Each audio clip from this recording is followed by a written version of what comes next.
ਖੁਸ਼ਵੰਤ ਸਿੰਘ ਦੀ ਪੁਸਤਕ ਸਿੱਖ ਇਤਿਹਾਸ ਭਾਗ ਦੂਜਾ ਦਾ ਦੂਸਰਾ ਭਾਗ ਪੰਜਾਬ ਦਾ ਅੰਗਰੇਜ਼ੀ ਰਾਜ ਵਿੱਚ ਸ਼ਾਮਲ ਹੋਣਾ। ਕਾਂਡ 5 ਅੰਗਰੇਜ਼ਾਂ ਦਾ ਪੰਜਾਬ 'ਤੇ ਕਬਜ਼ਾ। ਪੰਜਾਬ ਵਿੱਚ ਅੰਗਰੇਜ਼ੀ ਰਾਜ ਦੀ ਮਜ਼ਬੂਤੀ ਤੇ ਸਥਾਪਤੀ। 10 ਸਾਲਾਂ ਦੀ ਅਰਾਜਕਤਾ ਤੇ ਅੰਗਰੇਜ਼ਾਂ ਵਿਰੁੱਧ 2 ਖੂਨੀ ਯੁੱਧਾਂ ਨੇ ਸਿੱਖਾਂ ਨੂੰ ਉਹਨਾਂ ਦੀ ਸਲਤਨਤ ਦੇ ਇਲਹਾਕ ਦਾ ਵਿਰੋਧ ਕਰਨ ਤੋਂ ਵੰਚਿਤ ਕਰ ਦਿੱਤਾ। ਅੰਗਰੇਜ਼ਾਂ ਨੇ ਇਹ ਵੀ ਸਮਝ ਲਿਆ ਸੀ ਕਿ ਹਕੂਮਤ ਕਰਨ ਦਾ ਵਧੀਆ ਢੰਗ ਇਹ ਸੀ ਕਿ ਪ੍ਰਤਾਪੀ ਤੇ ਕੁਲੀਨੀ ਸ਼ਕਤੀਆਂ ਨੂੰ ਨਿਆਂਸ਼ੀਲਤਾ ਨਾਲ ਵਰਤਿਆ ਜਾਵੇ। ਜਾਨ ਲਾਰੈਂਸ ਨੇ ਕਿਹਾ ਸੀ, ਮੈਂ ਤੁਹਾਡੇ ਤੇ ਤਲਵਾਰ ਤੇ ਕਲਮ ਦੋਹਾਂ ਨਾਲ ਰਾਜ ਕਰਾਂਗਾ। ਪ੍ਰਬੰਧਕੀ ਬੋਰਡ ਨੇ ਪੰਜਾਬ ਦੇ ਲੋਕਾਂ ਦਾ ਨਿਸ਼ਸਤਰੀਕਰਨ ਕਰ ਦਿੱਤਾ, ਕਾਨੂੰਨ ਦਾ ਰਾਜ ਕਾਇਮ ਕੀਤਾ ਤੇ ਪੰਜਾਬੀਆਂ ਲਈ ਰੁਜ਼ਗਾਰ ਦੇ ਸਾਧਨ ਤੇ ਮੌਕੇ ਪੈਦਾ ਕੀਤੇ। ਭਾਵੇਂ ਅੰਗਰੇਜ਼ਾਂ ਨੇ ਸਾਰੀਆਂ ਨੌਕਰੀਆਂ ਸਭ ਲਈ ਖੋਲ੍ਹ ਦਿੱਤੀਆਂ, ਪਰ ਵੱਖ-ਵੱਖ ਨੌਕਰੀਆਂ ਲਈ ਵੱਖ-ਵੱਖ ਫਿਰਕਿਆਂ ਦੇ ਲੋਕਾਂ ਨੂੰ ਤਰਜੀਹ ਦਿੱਤੀ। ਹਿੰਦੂ ਦੂਸਰਿਆਂ ਨਾਲੋਂ ਵਧੇਰੇ ਪੜ੍ਹੇ ਹੋਣ ਕਾਰਨ ਕਲਰਕ ਭਰਤੀ ਕੀਤੇ ਗਏ। ਮੁਸਲਮਾਨਾਂ ਨੂੰ ਪੁਲਿਸ ਵਿੱਚ ਤੇ ਸਿੱਖਾਂ ਨੂੰ ਉਹਨਾਂ ਦੀ ਵਫ਼ਾਦਾਰੀ ਬਾਰੇ ਤਸੱਲੀ ਕਰਨ ਉਪਰੰਤ ਫੌਜ ਵਿੱਚ ਭਰਤੀ ਕੀਤਾ ਗਿਆ।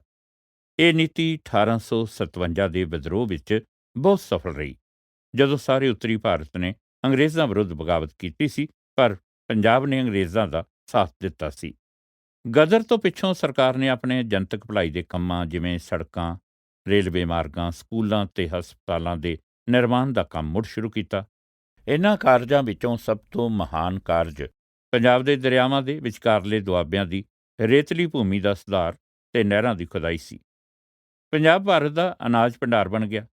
ਸਿੱਖ, ਜਿਨ੍ਹਾਂ ਨੂੰ ਬੰਜਰ ਜੰਗਲਾਂ ਵਿੱਚ ਬਸਤੀਆਂ ਵਸਾਉਣ ਲਈ ਚੁਣਿਆ ਗਿਆ, ਏਸ਼ੀਆ ਵਿੱਚ ਸਭ ਤੋਂ ਅਮੀਰ ਕਿਸਾਨ ਬਣ ਗਏ। ਇਹ ਹੈਰਾਨੀ ਦੀ ਗੱਲ ਨਹੀਂ ਕਿ ਉਹ ਬਰਤਾਨਵੀ ਰਾਜ ਦੇ ਸਭ ਤੋਂ ਪੱਕੇ ਸਮਰਥਕ ਬਣ ਗਏ। ਲਾਰਡ ਡਫਰਿਨ ਦੇ ਸ਼ਬਦਾਂ ਵਿੱਚ ਉਹਨਾਂ ਦਾ ਭਵਿੱਖ ਭਾਰਤ ਵਿੱਚ ਅੰਗਰੇਜ਼ੀ ਸਾਮਰਾਜ ਦੇ ਭਵਿੱਖ ਨਾਲ ਇੱਕਮਿਕ ਹੋ ਗਿਆ। ਅੰਗਰੇਜ਼ਾਂ ਦਾ ਪੰਜਾਬ 'ਤੇ ਕਬਜ਼ਾ। ਲਾਰਡ ਡਲਹੌਜ਼ੀ ਦਾ ਅੱਧ-ਪਚੱਦੇ ਉਪਾਵਾਂ ਵਿੱਚ ਕੋਈ ਯਕੀਨ ਨਹੀਂ ਸੀ। ਪੰਜਾਬੀਆਂ ਦੇ ਹਥਿਆਰ ਸੁੱਟ ਦੇਣ ਤੋਂ ਪਹਿਲਾਂ ਹੀ ਉਸਨੇ ਦ੍ਰਿੜ ਫੈਸਲਾ ਕਰ ਲਿਆ ਸੀ ਕਿ ਉਹ ਸਿੱਖ ਸਿਆਸੀ ਤਾਕਤ ਖਤਮ ਕਰ ਦੇਵੇਗਾ। ਉਸਨੇ ਲਿਖਿਆ ਸੀ, ਪੰਜਾਬ ਨੂੰ ਅੰਗਰੇਜ਼ੀ ਰਾਜ ਵਿੱਚ ਮਿਲਾ ਲੈਣ ਦਾ ਅਧਿਕਾਰ ਉੱਕਾ ਹੀ ਬਿਨਾਂ ਕਿਸੇ ਨੁਕਤਾਚੀਨੀ ਤੇ ਢੁੱਚਰ ਤੋਂ ਰਹਿਤ ਹੈ। ਪਰੰਤੂ ਉਸਨੂੰ ਕੁਝ ਸ੍ਰੇਸ਼ਟ ਸਹਿਯੋਗੀਆਂ ਦੇ ਵਿਰੋਧੀ ਵਿਚਾਰਾਂ, ਖਾਸ ਕਰਕੇ ਹੈਨਰੀ ਲਾਰੈਂਸ ਦੇ ਵਿਚਾਰਾਂ ਦਾ ਸਾਹਮਣਾ ਕਰਨਾ ਪਿਆ, ਜੋ ਕਾਹਲੀ ਇੰਗਲੈਂਡ ਤੋਂ ਵਾਪਸ ਆ ਗਿਆ ਸੀ ਤੇ ਉਸਨੇ ਮੁੜ ਆਪਣੀ ਰੈਜ਼ੀਡੈਂਟ ਦੀ ਪਦਵੀ ਗ੍ਰਹਿਣ ਕਰ ਲਈ ਸੀ। ਹੈਨਰੀ ਲਾਰੈਂਸ ਪੰਜਾਬ ਉੱਪਰ ਅਧਿਕਾਰ ਕਰਨ ਦੇ ਵਿਰੁੱਧ ਸੀ। ਜਾਨ ਲਾਰੈਂਸ ਲਾਰਡ ਡਲਹੌਜ਼ੀ ਦੇ ਇਸ ਵਿਚਾਰ ਨਾਲ ਸਹਿਮਤ ਸੀ ਕਿ ਇਲਹਾਕ ਅਟਲ ਤੇ ਜ਼ਰੂਰੀ ਸੀ। ਲਾਰਡ ਹਾਰਡਿੰਗ ਤੇ ਮਗਰੋਂ ਈਸਟ ਇੰਡੀਆ ਕੰਪਨੀ ਦੇ ਡਾਇਰੈਕਟਰਾਂ ਦੀ ਕੌਂਸਲ ਨੇ ਵੀ ਡਲਹੌਜ਼ੀ ਦਾ ਸਮਰਥਨ ਕੀਤਾ। ਇਸ ਸਮਰਥਨ ਦੇ ਵਿਸ਼ਵਾਸ ਨਾਲ ਗਵਰਨਰ ਜਨਰਲ ਨੇ ਹੈਨਰੀ ਲਾਰੈਂਸ ਨੂੰ ਐਲਾਨਨਾਮੇ ਦਾ ਖਰੜਾ ਤਿਆਰ ਕਰਨ ਦੀ ਹਦਾਇਤ ਕੀਤੀ। ਹੈਨਰੀ ਲਾਰੈਂਸ ਦਿਲੋਂ ਇਸ ਤਰ੍ਹਾਂ ਨਹੀਂ ਚਾਹੁੰਦਾ ਸੀ ਤੇ ਉਹਦੀ ਇਹ ਇੱਛਾ ਵੀ ਸੀ ਕਿ ਦੀਵਾਨ ਮੂਲ ਰਾਜ ਦਾ ਆਤਮ ਸਮਰਪਣ ਨਿੱਜੀ ਤੌਰ 'ਤੇ ਪ੍ਰਵਾਨ ਕਰ ਲਿਆ ਜਾਵੇ। ਜਦੋਂ ਡਲਹੌਜ਼ੀ ਨੇ ਹੈਨਰੀ ਦੇ ਖਰੜੇ ਤੇ ਉਸਦੀ ਪੰਜਾਬ ਦੀ ਕਿਸਮਤ ਦਾ ਖਾਲਸ ਬਣਨ ਦੀ ਇੱਛਾ ਵਿਰੁੱਧ ਤਿੱਖੀ ਪ੍ਰਤਿੱਗਿਆ ਪ੍ਰਗਟ ਕੀਤੀ, ਤਾਂ ਹੈਨਰੀ ਨੇ ਆਪਣਾ ਤਿਆਗ ਪੱਤਰ ਦੇ ਦਿੱਤਾ। ਉਸਦੇ ਮਿੱਤਰਾਂ ਨੇ ਉਸਨੂੰ ਇਹ ਤਿਆਗ ਪੱਤਰ ਵਾਪਸ ਲੈਣ ਲਈ ਬਣਾ ਲਿਆ। ਬਾਵਜੂਦ ਝਿੜਕ ਡੰਭ ਦੇ ਤੇ ਉਹਦੇ ਵਿਚਾਰ ਰੱਦ ਕੀਤੇ ਜਾਣ ਦੇ, ਉਹ ਗਵਰਨਰ ਜਨਰਲ ਦੇ ਹੁਕਮ ਮੰਨਣ ਲਈ ਸਹਿਮਤ ਹੋ ਗਿਆ। ਡਲਹੌਜ਼ੀ ਨੇ ਮਹਾਰਾਜਾ ਦਲੀਪ ਸਿੰਘ ਨੂੰ ਪੰਜਾਬ ਤੋਂ ਬਾਹਰ ਭੇਜ ਦੇਣ ਦਾ ਹੁਕਮ ਦੇ ਦਿੱਤਾ। ਸਿੱਖਾਂ ਦਾ ਝੰਡਾ ਉਤਾਰ ਦਿੱਤਾ ਗਿਆ। ਲਾਹੌਰ ਦੇ ਕਿਲੇ ਤੇ ਯੂਨੀਅਨ ਜੈਕ, ਅੰਗਰੇਜ਼ਾਂ ਦਾ ਕੌਮੀ ਝੰਡਾ, ਚਲਾ ਦਿੱਤਾ ਗਿਆ। ਸਿੱਖ ਸਿੱਕਾ, ਜੋ ਕਈ ਭਾਂਤ ਦਾ ਸੀ, ਨਾਨਕ ਸ਼ਾਹੀ, ਹਰੀ ਸਿੰਘੀ, ਗੋਬਿੰਦ ਸ਼ਾਹੀ, ਚੱਲਣਾ ਬੰਦ ਕਰ ਦਿੱਤਾ ਤੇ ਕੰਪਨੀਆਂ ਦਾ ਰੁਪਈਆ ਪ੍ਰਚਲਿਤ ਕਰ ਦਿੱਤਾ ਗਿਆ। ਪੰਜਾਬ ਦੇ ਲੋਕਾਂ ਦਾ ਨਿਸ਼ਸਤਰੀਕਰਨ। ਪੰਜਾਬ ਦੇ ਸ਼ਹਿਰਾਂ ਤੇ ਪਿੰਡਾਂ ਵਿੱਚ ਇਸ਼ਤਿਹਾਰ ਲਾ ਕੇ ਲੋਕਾਂ ਨੂੰ ਹਥਿਆਰ ਸੌਂਪ ਦੇਣ ਦੀ ਇਤਲਾਹ ਦਿੱਤੀ ਗਈ। ਸਵੈ ਇੱਛਾ ਨਾਲ ਭੇਟ ਕੀਤੀਆਂ ਗਈਆਂ ਬੰਦੂਕਾਂ, ਤਲਵਾਰਾਂ ਤੇ ਹੋਰ ਹਥਿਆਰਾਂ ਦੇ 1,20,000 ਢੇਰ ਲੱਗ ਗਏ। ਲਾਹੌਰ ਵਿੱਚ ਦਰਬਾਰ ਦੀ ਸੈਨਾ ਦੀ ਗਿਣਤੀ ਕੀਤੀ ਗਈ। ਥੋੜ੍ਹੀ ਜਿਹੀ ਫੌਜ ਰੱਖ ਕੇ ਬਾਕੀ ਸੈਨਾ ਬਰਖਾਸਤ ਕਰ ਦਿੱਤੀ ਗਈ। ਕਿਲੇ ਤੇ ਰੱਖਿਆਤਮਕ ਕਿਲੇਬੰਦੀ, ਜੋ ਤਕਰੀਬਨ ਹਰ ਪੰਜਾਬੀ ਪਿੰਡ ਵਿੱਚ ਬੁਰਜ ਦੇ ਰੂਪ ਵਿੱਚ ਸੀ, ਢਾਹ ਕੇ ਪੱਧਰੇ ਕਰ ਦਿੱਤੇ ਗਏ। ਸਿਰਫ ਸਾਬਕਾ ਸਲਤਨਤ ਦੇ ਪੇਸ਼ਾਵਰ ਪ੍ਰਾਂਤ ਦਾ ਨਿਸ਼ਸਤਰੀਕਰਨ ਨਹੀਂ ਕੀਤਾ ਗਿਆ ਸੀ। ਇਹ ਇਸ ਕਾਰਨ ਕੀਤਾ ਗਿਆ ਕਿਉਂਕਿ ਇਸ ਇਲਾਕੇ ਵਿੱਚ ਇਸ ਖੇਤਰ ਦੇ ਲੋਕਾਂ ਦੀ ਕਬਾਇਲੀਆਂ ਤੋਂ ਰੱਖਿਆ ਲਈ ਅੰਗਰੇਜ਼ੀ ਫੌਜ ਕਾਫੀ ਨਹੀਂ ਸੀ। ਸਾਰੀਆਂ ਫੌਜੀ ਜਾਗੀਰਾਂ ਸਮਾਪਤ ਕਰ ਦਿੱਤੀਆਂ ਗਈਆਂ। ਪ੍ਰਬੰਧਕੀ ਬੋਰਡ ਇਸ ਬਾਰੇ ਵੱਖ-ਵੱਖ ਵਿਚਾਰ ਸਨ ਕਿ ਪੰਜਾਬ ਨੂੰ ਕਿਸ ਕਿਸਮ ਦੀ ਸਰਕਾਰ ਵਧੇਰੇ ਢੁਕਵੀਂ ਹੋਵੇਗੀ। ਸਰ ਚਾਰਲਸ ਨੇਪੀਅਰ, ਜਿਸ ਨੇ ਕਮਾਂਡਰ ਇਨ ਚੀਫ ਵਜੋਂ ਲਾਰਡ ਗਫ ਤੋਂ ਮਗਰੋਂ ਕਾਰਜਭਾਰ ਸੰਭਾਲਿਆ ਸੀ, ਇਸ ਵਿਚਾਰ ਦਾ ਸੀ ਕਿ ਪੰਜਾਬ ਵਿੱਚ ਸਿੰਧ ਵਾਂਗ ਸੈਨਿਕ ਰਾਜ ਹੋਵੇ। ਦੂਸਰਿਆਂ ਦਾ ਵਿਚਾਰ ਸੀ ਕਿ ਭਾਰਤ ਦੇ ਬਾਕੀ ਪ੍ਰਾਂਤਾਂ ਵਾਂਗ ਇੱਥੇ ਵੀ ਅਸੈਨਿਕ ਸ਼ਾਸਨ ਹੋਵੇ। ਲਾਰਡ ਡਲਹੌਜ਼ੀ ਨੇ ਦੋਵਾਂ ਨੂੰ ਇਕੱਠਿਆਂ ਕਰਕੇ ਅਸੈਨਿਕ ਪ੍ਰਬੰਧ ਸਥਾਪਿਤ ਕਰਨ ਦਾ ਫੈਸਲਾ ਕੀਤਾ, ਜਿਸ ਦਾ ਸੈਨਿਕ ਤੇ ਅਸੈਨਿਕ ਅਧਿਕਾਰੀ ਦੋਵੇਂ ਪ੍ਰਬੰਧ ਚਲਾਉਣ। ਉਸਨੇ 3 ਮੈਂਬਰਾਂ ਤੇ ਆਧਾਰਿਤ ਪ੍ਰਬੰਧਕ ਬੋਰਡ ਕਾਇਮ ਕੀਤਾ। ਹੈਨਰੀ ਲਾਰੈਂਸ ਨੂੰ ਬੋਰਡ ਦਾ ਪ੍ਰਧਾਨ ਨਿਯੁਕਤ ਕੀਤਾ ਗਿਆ ਤੇ ਉਸ ਨੂੰ ਰੱਖਿਆ ਤੇ ਸਰਦਾਰਾਂ ਨਾਲ ਸੰਬੰਧਿਤ ਮਾਮਲੇ ਸੌਂਪੇ ਗਏ। ਜਾਨ ਲਾਰੈਂਸ ਨੂੰ ਵਿੱਤ ਤੇ ਭੂਮੀ ਕਰ ਵਿਭਾਗ ਦਿੱਤਾ ਗਿਆ ਸੀ। ਸੀ.ਜੀ. ਮੈਂਸਲ ਨੂੰ ਨਿਆਂ ਤੇ ਪੁਲਿਸ ਵਿਭਾਗ ਦੀ ਜ਼ਿੰਮੇਵਾਰੀ ਦਿੱਤੀ ਗਈ। ਇਸ ਤਰ੍ਹਾਂ ਇਹ ਤਿੰਨੇ ਪੰਜਾਬ ਦੇ ਪ੍ਰਬੰਧਕੀ ਢਾਂਚੇ ਦਾ ਦਿਲ, ਰੀੜ੍ਹ ਦੀ ਹੱਡੀ ਦੇ ਬਾਹੂਬਲ ਬਣੇ। ਬੋਰਡ ਨੂੰ ਮੌਤ ਦੀ ਆਖਰੀ ਅਪੀਲ ਸੁਣਨ ਦੇ ਅਧਿਕਾਰ ਵੀ ਦਿੱਤੇ ਗਏ। ਇਸ ਕੋਲ ਪੁਲਿਸ, ਮਾਲ ਤੇ ਕਰ ਵਿਭਾਗ ਨਿਯਮਤ ਕਰਨ ਦੇ ਅਧਿਕਾਰ ਵੀ ਸਨ। ਲਾਰਡ ਡਲਹੌਜ਼ੀ ਨੇ ਹੈਨਰੀ ਲਾਰੈਂਸ ਨੂੰ ਲਿਖਿਆ, ਤੇਰੇ ਕੋਲ ਭਾਰਤ ਦੇ ਸਰਵੋਤਮ ਆਦਮੀ ਸਹਾਇਤਾ ਕਰਨ ਲਈ ਹੋਣਗੇ। ਉਸਨੇ ਪੰਜਾਬ ਨੂੰ ਭਾਰਤ ਵਿੱਚੋਂ ਉਪਲਬਧ ਸਭ ਤੋਂ ਜ਼ਿਆਦਾ ਅਨੁਭਵੀ ਅੰਗਰੇਜ਼ ਭੇਜੇ। ਸਭ ਤੋਂ ਯੋਗ ਅਧਿਕਾਰੀਆਂ ਚੋਂ 29 ਸੈਨਾ ਤੋਂ ਤੇ 27 ਸੈਨਿਕ ਅਧਿਕਾਰੀ ਲੈ ਗਏ। ਹੈਨਰੀ ਲਾਰੈਂਸ ਨੇ ਰਾਜ ਕਰਨ ਲਈ ਦਰੁਸਤ ਤੇ ਸੁਨਿਸ਼ਚਿਤਤਾ ਦੀ ਨੀਤੀ ਅਪਣਾਉਣ ਦੀ ਥਾਂ ਤੇ ਤਾਕਤ ਨਾਲ ਰਾਜ ਕਰਨ ਦੀ ਨੀਤੀ ਅਪਣਾਈ। ਹਰ ਸਿਵਲ ਅਧਿਕਾਰੀ ਨੂੰ ਬੋਰਡ ਦੇ ਮੈਂਬਰ ਤੋਂ ਲੈ ਕੇ ਮਾਮੂਲੀ ਕਾਰਦਾਰ ਤੱਕ ਸਭ ਨੂੰ ਵਿੱਤ, ਨਿਆਂ ਤੇ ਫੌਜਦਾਰੀ ਭਾਵ ਹਾਕਮਾਨਾ ਅਧਿਕਾਰ ਦਿੱਤੇ ਗਏ। ਸਤਲੁਜ ਦੇ ਆਰ-ਪਾਰ ਦੇ ਦੋਵੇਂ ਖੇਤਰ ਪੰਜਾਬ ਵਿੱਚ ਫਿਰ ਮਿਲਾ ਦਿੱਤੇ ਗਏ। ਸਿੰਧ ਤੋਂ ਪਾਰ ਦੇ ਇਲਾਕੇ ਨਾਲ ਪੰਜਾਬ, ਜੋ ਇੱਕੋ ਪ੍ਰਬੰਧਕ ਢਾਂਚੇ ਅਧੀਨ ਸਨ, ਦੇ ਖੇਤਰ ਵਿੱਚ 73,000 ਵਰਗ ਮੀਲ ਸ਼ਾਮਲ ਸਨ। ਉਸ ਦੀ ਵਸੋਂ ਮੋਟੇ ਤੌਰ ਤੇ 1 ਕਰੋੜ ਸੀ। ਪੰਜਾਬ ਨੂੰ 7 ਮੰਡਲਾਂ ਜਾਂ ਕਮਿਸ਼ਨਰੀਆਂ ਵਿੱਚ ਵੰਡਿਆ ਗਿਆ, ਜਿਨ੍ਹਾਂ ਨੂੰ ਅੱਗੇ 25 ਜ਼ਿਲ੍ਹਿਆਂ ਵਿੱਚ ਵੰਡ ਦਿੱਤਾ ਗਿਆ। 5 ਕਤਾਰੀ ਪ੍ਰਬੰਧਕ ਢਾਂਚਾ ਕਾਇਮ ਕੀਤਾ ਗਿਆ। ਬੋਰਡ ਤੋਂ ਪਿੱਛੋਂ 7 ਮੰਡਲਾਂ ਦੇ ਕਮਿਸ਼ਨਰ ਸਨ। ਕਮਿਸ਼ਨਰਾਂ ਦੇ ਹੇਠਾਂ ਡਿਪਟੀ ਕਮਿਸ਼ਨਰ, ਸਹਾਇਕ ਕਮਿਸ਼ਨਰ ਤੇ ਵਧੀਕ ਸਹਾਇਕ ਕਮਿਸ਼ਨਰ ਸਨ। ਇੱਕ ਅਜਿਹਾ ਵਰਗ ਉਹਨਾਂ ਦੇਸੀ ਲੋਕਾਂ ਨੂੰ ਨੌਕਰੀਆਂ ਦੇਣ ਲਈ ਸਥਾਪਿਤ ਕੀਤਾ ਗਿਆ ਸੀ, ਜੋ ਦਰਬਾਰ ਦੇ ਅਧੀਨ ਭਰੋਸੇਯੋਗ ਪਦਵੀਆਂ ਤੇ ਕੰਮ ਕਰਦੇ ਹੁੰਦੇ ਸਨ। 11 ਸਭ ਤੋਂ ਹੇਠਲਾ ਗਜ਼ਟਡ ਅਧਿਕਾਰੀ ਤਹਿਸੀਲਦਾਰ ਸੀ, ਜਿਸ ਦੇ ਦੀਵਾਨੀ ਅਧਿਕਾਰ 300 ਰੁਪਏ ਤੱਕ ਦੇ ਮੁਕੱਦਮੇ ਸੁਣਨ ਤੱਕ ਸੀਮਤ ਸਨ। ਬੋਰਡ ਦਾ ਕੰਮਕਾਜ ਰੱਖਿਆ ਨੂੰ ਸਭ ਤੋਂ ਅਧਿਕ ਮਹੱਤਤਾ ਦਿੱਤੀ ਗਈ। ਗਾਈਡ ਪਲਟਨ, ਜਿਸ ਦੀ ਸਥਾਪਨਾ ਹੈਨਰੀ ਲਾਰੈਂਸ ਨੇ 1846 ਵਿੱਚ ਕੀਤੀ ਸੀ, ਉਸ ਦੀ ਗਿਣਤੀ ਵਧਾ ਦਿੱਤੀ ਗਈ। ਉਸ ਵਿੱਚ ਘੋੜਸਵਾਰ ਤੇ ਪਿਆਦਾ ਸ਼ਾਮਲ ਸਨ। ਇਸ ਵਿੱਚ ਭਰਤੀ ਹੋਣ ਵਾਲੇ ਰੰਗਰੂਟ ਮੁਲਕ ਦੇ ਸਖਤ ਜਾਨ ਲੋਕਾਂ 'ਚੋਂ ਲਏ ਜਾਂਦੇ ਸਨ ਤੇ ਉਹਨਾਂ ਵਿੱਚ ਪੇਸ਼ਾਵਰ, ਸ਼ਿਕਾਰੀ ਤੇ ਗੁੰਡੇ ਬਦਮਾਸ਼ ਧਾੜਵੀ ਵੀ ਲੈ ਲਏ ਜਾਂਦੇ ਸਨ। ਗਾਈਡਾਂ ਦੇ ਜ਼ਿੰਮੇ ਉਹ ਕਿਲਿਆਂ ਦੀ ਰੱਖਿਆ ਦਾ ਕੰਮ ਦਿੱਤਾ ਜਾਂਦਾ ਸੀ, ਜਿਹੜੇ ਉੱਤਰ ਪੱਛਮੀ ਕਬਾਇਲੀਆਂ ਦੇ ਹਮਲੇ ਰੋਕਣ ਲਈ ਤੇ ਡੇਰਾ ਜ਼ਾਤ ਵਿੱਚ ਸ਼ਾਂਤੀ ਕਾਇਮ ਰੱਖਣ ਲਈ ਬਣਾਏ ਗਏ ਸਨ। ਅੰਦਰੂਨੀ ਸੁਰੱਖਿਆ ਲਈ 10 ਪਲਟਨਾਂ, 5 ਘੋੜਸਵਾਰ ਤੇ 5 ਪਿਆਦਾ ਪਲਟਨਾਂ ਦੀ ਸਥਾਪਨਾ ਕੀਤੀ ਗਈ। ਇਹਨਾਂ ਵਿੱਚ ਕੁਝ ਦਰਬਾਰ ਦੇ ਸੈਨਿਕ ਵੀ ਲੈ ਗਏ। 8,000 ਆਦਮੀਆਂ ਤੇ ਆਧਾਰਿਤ, ਜੋ ਵਧੇਰੇ ਕਰਕੇ ਪੰਜਾਬੀ ਮੁਸਲਮਾਨ ਸਨ, ਸੈਨਿਕ ਪੁਲਿਸ ਬਲ ਕਾਇਮ ਕੀਤਾ ਗਿਆ। ਪਿਆਦਾ ਸਿਪਾਹੀ ਖਜ਼ਾਨਿਆਂ ਤੇ ਜੇਲ੍ਹਾਂ ਦੀ ਰਾਖੀ ਕਰਨ ਲਈ ਸੀ, ਜਦੋਂ ਕਿ ਘੋੜਸਵਾਰ ਪੁਲਿਸ ਸੜਕਾਂ ਤੇ ਗਸ਼ਤ ਕਰਦੀ ਸੀ। ਖੁਫੀਆ ਪੁਲਿਸ, ਜੋ ਸੂਈਆਂ ਤੇ ਜਾਸੂਸਾਂ ਤੇ ਆਧਾਰਿਤ ਹੁੰਦੀ ਸੀ, ਉਹ ਵੀ ਪੁਲਿਸ ਨਾਲ ਸੰਬੰਧਿਤ ਹੁੰਦੀ ਸੀ, ਤਾਂ ਜੋ ਸਰਕਾਰ ਨੂੰ ਲੋਕਾਂ ਦੀ ਸੋਚ ਦਾ ਪਤਾ ਲੱਗਦਾ ਰਹੇ। ਪੁਲਿਸ ਨਾਲ ਖੋਜੀ, ਪਾਗੀ ਤੇ ਖੁਰੇ ਪੱਟ ਵੀ ਲਾਏ ਗਏ, ਜੋ ਲੰਬੇ ਧੂੜ ਭਰੇ ਰਾਹਾਂ ਵਿੱਚੋਂ ਗੁਆਚੇ ਪਸ਼ੂਆਂ ਦੇ ਖੁਰਾਂ ਪੈਰਾਂ ਦੇ ਨਿਸ਼ਾਨ ਲੱਭ ਲੈਣ ਦੇ ਵਿਲੱਖਣ ਗੁਣਾਂ ਜਾਂ ਬਖਸ਼ਿਸ਼ ਨਾਲ ਵਰਸੋਏ ਹੁੰਦੇ ਸਨ। ਪਿੰਡਾਂ ਵਿੱਚ ਪੁਰਾਤਨ ਰਾਖੀ ਤੇ ਪਹਿਰਾ ਦੇਣ ਦਾ ਰਿਵਾਜ ਮੁੜ ਸੁਰਜੀਤ ਕੀਤਾ ਗਿਆ। ਪਿੰਡ ਦੇ ਚੌਕੀਦਾਰ ਪਿੰਡਾਂ ਵੱਲੋਂ ਰੱਖੇ ਜਾਂਦੇ ਸਨ, ਪਰ ਉਹਨਾਂ ਦੀ ਇਹ ਜ਼ਿੰਮੇਵਾਰੀ ਹੁੰਦੀ ਸੀ ਕਿ ਉਹ ਅਜਨਬੀ ਤੇ ਓਪਰੇ ਲੋਕਾਂ ਦੀਆਂ ਗਤੀਵਿਧੀਆਂ ਦੀ ਜਾਣਕਾਰੀ ਪੁਲਿਸ ਨੂੰ ਦਿੰਦੇ ਰਿਹਾ ਕਰਨ। ਪੁਲਿਸ ਤੇ ਫੌਜ ਦੀਆਂ ਇਹਨਾਂ ਟੁਕੜੀਆਂ ਵਿੱਚ ਆਦਮੀਆਂ ਦੀ ਗਿਣਤੀ 50,000 ਸੀ। ਮਾਝੇ ਵਿੱਚ ਪੁਲਿਸ ਪ੍ਰਬੰਧ ਨੂੰ ਵਿਸ਼ੇਸ਼ ਸਾਵਧਾਨੀ ਰੱਖਣ ਲਈ ਕਿਹਾ ਗਿਆ, ਜਿੱਥੇ ਭਾਈ ਮਹਾਰਾਜ ਸਿੰਘ ਤੇ ਉਹਦੇ 2 ਸਾਥੀ ਕਰਨਲ ਰਸ਼ਪਾਲ ਸਿੰਘ ਤੇ ਨਰੈਣ ਸਿੰਘ ਵਧੇਰੇ ਸਰਗਰਮ ਦੱਸੇ ਜਾਂਦੇ ਸਨ।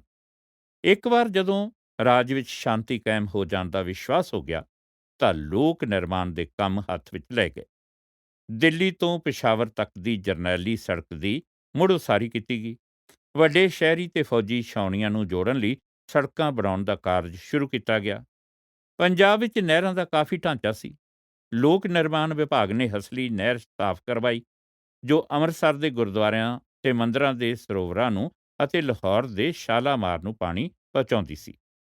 ਇਸ ਦੇ ਵਿਸਥਾਰ ਦੀਆਂ ਤੇ ਇਸ ਦੀਆਂ ਸ਼ਾਖਾਵਾਂ ਦੀ ਖੁਦਾਈ ਕਰਨ ਦੀਆਂ ਯੋਜਨਾਵਾਂ ਬਣਾਈਆਂ ਗਈਆਂ।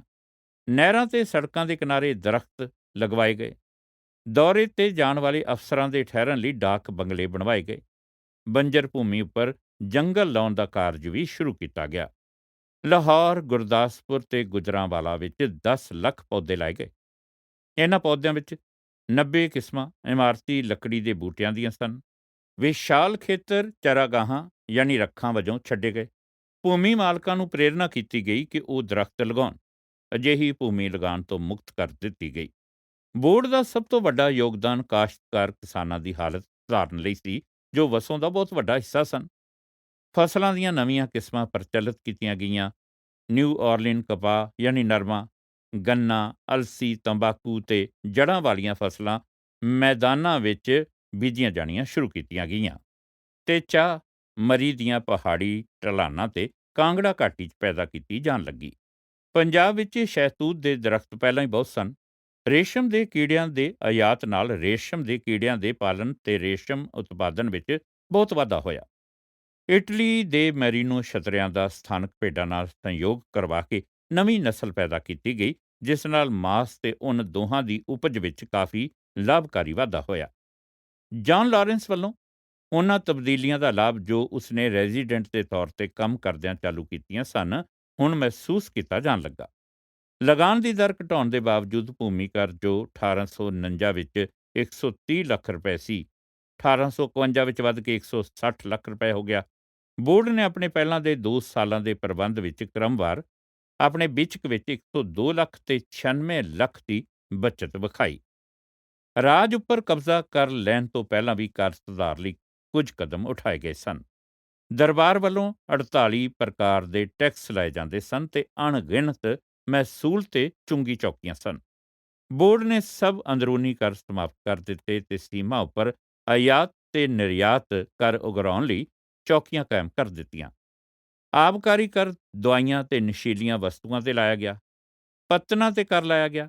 ਲੂਣ ਖਣਿਜਾਂ ਉੱਪਰ ਸਰਕਾਰੀ ਅਧਿਕਾਰ ਹੋ ਗਿਆ ਤੇ ਇਸ ਨੂੰ ਠੇਕੇ ਤੇ ਦੇਣ ਦੀ ਥਾਂ ਤੇ ਸਰਕਾਰ ਨੇ ਆਪ ਕੱਢਣਾ ਸ਼ੁਰੂ ਕੀਤਾ ਤੇ 2 ਰੁਪਏ ਪ੍ਰਤੀ ਮਣ ਕਰ ਲਗਾ ਦਿੱਤਾ। ਰਾਜਸਥਾਨ ਤੋਂ ਲੂਣ ਦਾ ਆਯਾਤ ਬੰਦ ਕਰ ਦਿੱਤਾ ਗਿਆ। ਦੀਵਾਨੀ ਮੁਕੱਦਮਿਆਂ ਉੱਪਰ ਸਟੈਂਪ ਕਰ ਲਗਾ ਕੇ ਬੋਰਡ ਨੇ ਅੰਦਰੂਨੀ ਚੁੰਗੀ ਕਰ ਦੇ ਖਾਤਮੇ ਤੋਂ ਪਏ ਘਾਟੇ ਨੂੰ ਪੂਰਾ ਕਰ ਲਿਆ। ਇਸ ਤਰ੍ਹਾਂ ਬੋਰਡ ਨੇ ਦਰਬਾਰ ਦੇ ਗੁੰਝਲਦਾਰ ਕਰ ਢਾਂਚੇ ਨੂੰ ਸਰਲ ਵੀ ਕਰ ਦਿੱਤਾ ਤੇ ਇਸ ਦੀ ਆਮਦਨੀ ਵੀ ਵਧਾ ਦਿੱਤੀ। ਪਹਿਲਾਂ ਦੇ 16 ਲੱਖ ਦੇ ਮੁਕਾਬਲੇ ਹੁਣ ਇਹਦੀ ਆਮਦਨ ਇਹਨਾਂ ਕਰਾਂ ਤੋਂ 25 ਲੱਖ ਰੁਪਏ ਹੋਰ ਵੱਧ ਗਈ, ਭਾਵ 41 ਲੱਖ ਰੁਪਏ ਹੋ ਗਈ। ਇਸ ਨਾਲ ਆਮ ਜਨਤਾ ਸਰਕਾਰੀ ਅਧਿਕਾਰੀਆਂ ਦੀ ਮਨਮਰਜ਼ੀ ਤੋਂ ਬਚ ਗਈ। ਜਨਮ ਸਮੇਂ ਹੀ ਕੁੜੀ ਮਾਰਨ ਤੇ ਸਤੀ ਵਰਗੀਆਂ ਭੈੜੀਆਂ ਰਸਮਾਂ ਦੀ ਮਨਾਹੀ ਕਰ ਦਿੱਤੀ ਗਈ। ਦਾਜ ਤੇ ਤਲਾਕ ਵਰਗੇ ਵਿਆਹ ਸ਼ਾਦੀ ਦੀਆਂ ਰੀਤਾਂ ਵਿੱਚ ਇਸਤਰੀਆਂ ਦੀ ਹਾਲਤ ਸੁਧਾਰਨ ਲਈ ਸੋਧ ਕੀਤੀ ਗਈ। ਕਿਉਂਕਿ ਤਹਿਸੀਲਦਾਰ ਹੀ ਇਹਨਾਂ ਨਿਯਮਾਂ ਕਾਨੂੰਨ ਦੇ ਰਿਵਾਜਾਂ ਤੋਂ ਵਾਕਿਫ ਸਨ, ਇਸ ਕਾਰਨ ਉਹਨਾਂ ਨੂੰ ਨਿਆਇਕ ਸ਼ਕਤੀਆਂ ਦਿੱਤੀਆਂ ਗਈਆਂ। ਪੇਂਡੂ ਸਮਾਜ ਨਾਲ ਸੰਬੰਧਿਤ ਘੱਟ ਮਹੱਤਵਪੂਰਨ ਮਾਮਲਿਆਂ ਦਾ ਕਾਰਜ ਪੰਚਾਇਤਾਂ ਕੋਲ ਹੀ ਰਹਿਣ ਦਿੱਤਾ ਗਿਆ। ਸ਼ਹਿਰਾਂ ਵਿੱਚ ਨਗਰ ਕੌਂਸਲਾਂ ਅੰਗਰੇਜ਼ ਮੈਜਿਸਟ੍ਰੇਟਾਂ ਨੂੰ ਦੀਵਾਨੀ ਮਾਮਲਿਆਂ ਸੰਬੰਧੀ ਸਹਾਇਤਾ ਤੇ ਸਲਾਹ ਦੇਣ ਲਈ ਸਥਾਪਿਤ ਕੀਤੀਆਂ ਗਈਆਂ।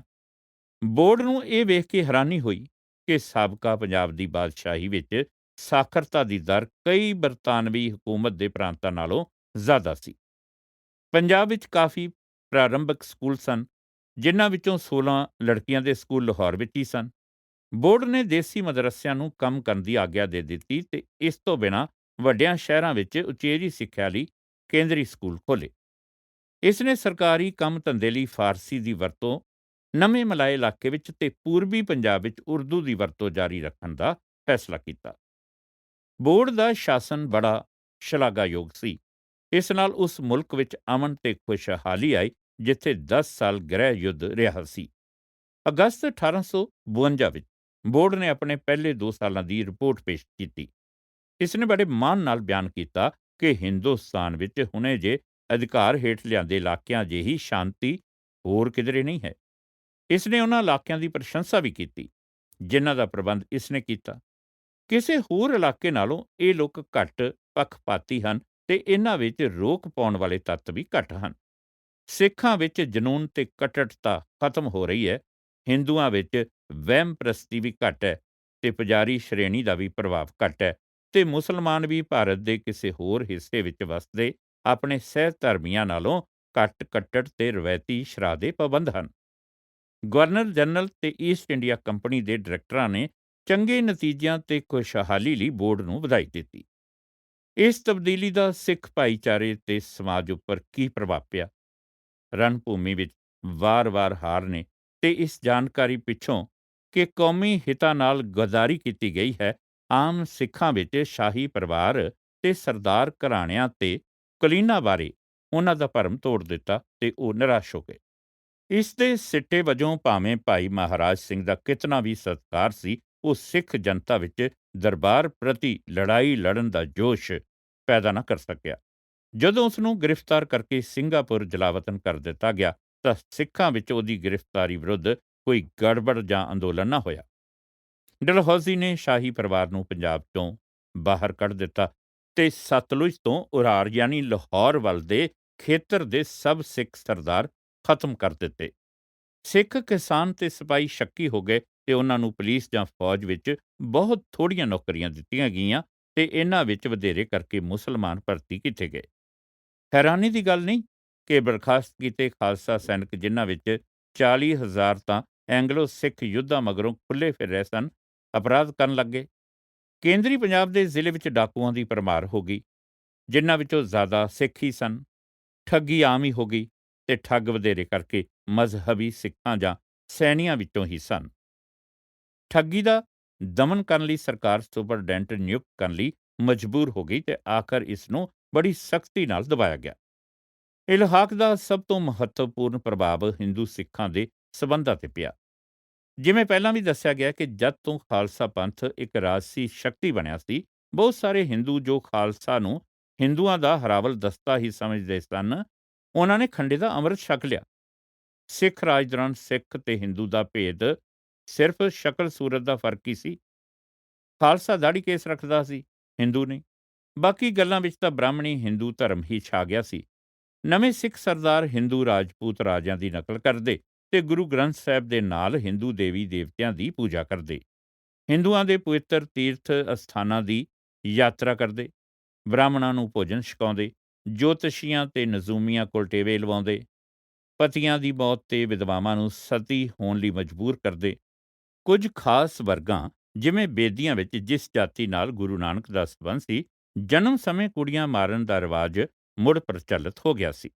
ਜਿਉਂ ਹੀ ਸਿੱਖਾਂ ਦੇ ਹੱਥਾਂ ਵਿੱਚੋਂ ਰਾਜ ਦੀ ਸ਼ਕਤੀ ਨਿਕਲੀ, ਹਿੰਦੂਆਂ ਦੀ ਬਹੁਤ ਭਾਰੀ ਗਿਣਤੀ ਜਿਸ ਨੇ ਸਿੱਖ ਰੀਤੀ ਰਿਵਾਜ ਅਪਣਾਏ ਹੋਏ ਸਨ ਛੱਡ ਕੇ ਮੁੜ ਸਨਾਤਨੀ ਹਿੰਦੂ ਧਰਮ ਵੱਲ ਪਰਤ ਗਈ।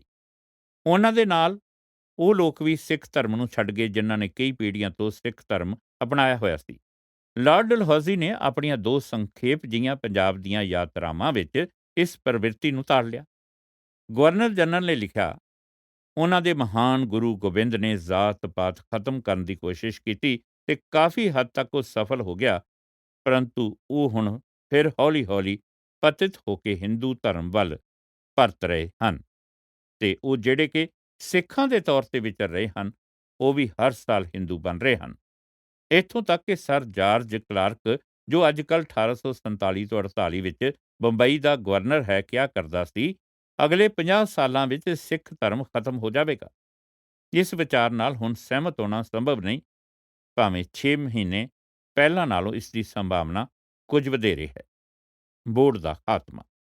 ਹੈਨਰੀ ਲਾਰੈਂਸ ਤੇ ਜਾਨ ਲਾਰੈਂਸ ਦੇ ਵਿਚਾਰ ਇੱਕ ਦੂਸਰੇ ਨਾਲੋਂ ਬੜੇ ਭਿੰਨ ਸਨ ਤੇ ਕਈ ਵਾਰ ਉਹਨਾਂ ਦੇ ਸਬੰਧ ਇਤਨੇ ਵਿਗੜ ਜਾਂਦੇ ਸਨ ਕਿ ਟੁੱਟ-ਫੁੱਟ ਦੀ ਹੱਦ ਤੱਕ ਪਹੁੰਚ ਜਾਂਦੇ ਸਨ। ਮਿੰਟਗੋਮਰੀ ਨੇ ਆਪ ਮੰਨਿਆ ਕਿ ਉਹ ਦੋ ਸ਼ਕਤੀਸ਼ਾਲੀ ਇੰਜਨਾਂ ਦੀ ਟੱਕਰ ਰੋਕਣ ਵਾਲਾ ਇੱਕ ਨਿਰਪੱਖ ਵਿਅਕਤੀ ਹੁੰਦਾ ਸੀ। ਇਹਨਾਂ ਦੇ ਝਗੜਿਆਂ ਵਿੱਚ ਲਾਰਡ ਡਲਹੌਜ਼ੀ ਜਾਨ ਦਾ ਪੱਖ ਲੈਂਦਾ ਸੀ ਤੇ ਅਕਾਰਨ ਹੀ ਹੈਨਰੀ ਨੂੰ ਨੀਵਾਂ ਦਿਖਾਉਂਦਾ ਸੀ। ਇਹ ਟੱਕਰ ਉਦੋਂ ਸਿਖਰ ਤੇ ਪਹੁੰਚ ਗਈ ਜਦੋਂ ਦੋਹਾਂ ਭਰਾਵਾਂ ਨੇ ਆਪਣੇ ਤਿਆਗ ਪੱਤਰ ਦੇ ਦਿੱਤੇ। ਲਾਰਡ ਡਲਹੌਜ਼ੀ ਨੇ ਝਟਪਟ ਹੀ ਬੋਰਡ ਭੰਗ ਕਰ ਦਿੱਤਾ। ਹੈਨਰੀ ਲਾਰੈਂਸ ਨੂੰ ਰਾਜਪੂਤਾਨੇ ਤਬਦੀਲ ਕਰ ਦਿੱਤਾ ਤੇ ਜਾਨ ਲਾਰੈਂਸ ਨੂੰ ਪੰਜਾਬ ਦਾ ਚੀਫ ਕਮਿਸ਼ਨਰ ਨਿਯੁਕਤ ਕਰ ਦਿੱਤਾ। ਇਹ ਤਬਦੀਲੀ ਹਕੀਕੀ ਨਹੀਂ, ਕੇਵਲ ਆਕਾਰ ਤੇ ਢਾਂਚੇ ਦੀ ਤਬਦੀਲੀ ਸੀ, ਕਿਉਂਕਿ ਜਾਨ ਦੀ ਸਹਾਇਤਾ ਦੋ ਪੂਰੇ ਕਮਿਸ਼ਨਰ ਹੀ ਕਰਦੇ ਰਹੇ। ਮਿੰਟਗੁਮਰੀ ਨਿਆਂਪਾਲਿਕਾ, ਸਿੱਖਿਆ, ਸੜਕਾਂ, ਪੁਲਿਸ, ਸਥਾਨਕ ਤੇ ਨਗਰਪਾਲਿਕਾ ਪ੍ਰਬੰਧ ਦਾ ਮੁਖੀ ਰਿਹਾ ਜਾਰਜ ਐਡਮੋਨਸਟਨ ਨੂੰ ਵਿੱਤ ਕਮਿਸ਼ਨਰ ਨਿਯੁਕਤ ਕੀਤਾ ਗਿਆ। ਇੱਕ ਵਾਰ ਜਦੋਂ ਜਾਨ ਲਾਰੈਂਸ ਕੁੱਲ ਇਖਤਿਆਰਾਂ ਦਾ ਮਾਲਕ ਬਣ ਗਿਆ ਤਾਂ ਉਸ ਨੂੰ ਆਪਣੇ ਭਰਾ ਦੀ ਨੀਤੀਆਂ ਦੀ ਸਮਝ ਆਈ, ਜਿਨ੍ਹਾਂ ਦਾ ਉਹ ਵਿਰੋਧ ਕਰਿਆ ਕਰਦਾ ਸੀ। ਉਸ ਨੇ ਜਾਗੀਰਾਂ ਤੇ ਲਗਾਨ ਰਹਿਤ ਜ਼ਮੀਨਾਂ ਦਾ, ਜਿਨ੍ਹਾਂ ਵਿੱਚੋਂ ਅਜੇ 60,000 ਦਾ ਨਿਪਟਾਰਾ ਹੋਣਾ ਸੀ, ਉਸ ਵੱਲੋਂ ਫੈਸਲਾ ਕਾਫੀ ਉਦਾਰਤਾ ਨਾਲ ਕੀਤਾ ਗਿਆ, ਜਿਸ ਵੱਲੋਂ ਗਵਰਨਰ ਜਨਰਲ ਵੱਲੋਂ ਤਿੱਖੀ ਪ੍ਰਤੀਕਿਰਿਆ ਹੋਈ ਤੇ ਝਾੜ ਪਈ। ਉਸ ਦੇ ਰਾਜ ਪ੍ਰਬੰਧ ਦੀ ਸਭ ਤੋਂ ਵੱਡੀ ਸਫਲਤਾ ਉਸ ਦਾ ਸਿੱਖ ਜਨ ਸਮੂਹ ਦਾ ਮਨ ਜਿੱਤਣ ਦਾ ਕਾਰਜ ਸੀ। ਜਦੋਂ ਉਸ ਨੂੰ ਭਰੋਸਾ ਹੋ ਗਿਆ ਕਿ ਸਿੱਖ ਕਿਰਸਾਨੀ ਦਾ ਸਿੱਖ ਰਾਜ ਦੀ ਪੁਨਰ ਸਥਾਪਤੀ ਪ੍ਰਤੀ ਕੋਈ ਮੋਹ ਨਹੀਂ ਹੈ, ਤਾਂ ਉਸਨੇ ਸਿੱਖਾਂ ਨੂੰ ਫੌਜ ਵਿੱਚ ਭਰਤੀ ਕਰਨ ਦੀ ਆਗਿਆ ਦੇ ਦਿੱਤੀ। ਸਿੱਖ ਕੰਪਨੀ ਦੀ ਫੌਜ ਵਿੱਚ ਪੂਰੇ ਉਤਸ਼ਾਹ ਤੇ ਜੋਸ਼ ਨਾਲ ਭਰਤੀ ਹੋਏ।